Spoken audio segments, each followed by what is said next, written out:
There are a lot of controversies surrounding American currency, like whose image should appear on it? Are there hidden messages embedded within them? And of course, the inclusion of these 4 words. In God We Trust has been on some form of American currency since 1864.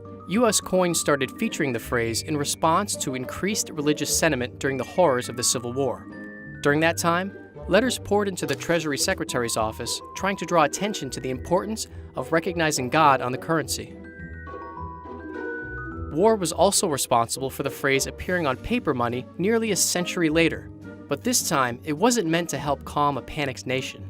Instead, it was used as a symbolic weapon against the threat of communism. The Cold War was a time of tense rivalry between the United States and the Soviet Union, where many in the U.S. felt that democracy was threatened by communism, leading to the Red Scare. Most thinking Americans now recognize the fact that our country is at war. It was a time where communism and communists were enemy number 1, and everything they believed in was inherently un-American. And one big thing the communists didn't believe in? Religion. As a creature not of God, but of the state. So, in retaliation to Soviet godlessness, Washington, D.C. became a new beacon of religiousness. A prayer room was installed in the Capitol building, newly baptized President Eisenhower began attending the prayer breakfast, and the words "Under God" were added to the Pledge of Allegiance in 1954 after a joint resolution was passed by Congress.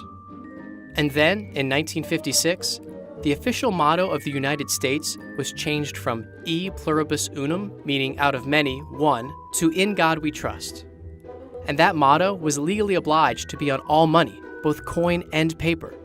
They were grand gestures to separate the United States from the Soviet Union.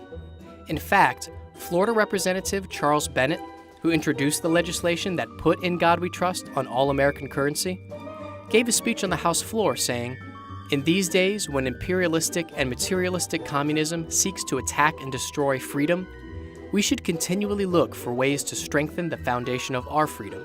So, when you reach in your pocket and pull out that U.S. bill, remember that In God We Trust is on there as a constant reminder that America is not the Cold War era, atheist, communist Soviet Union."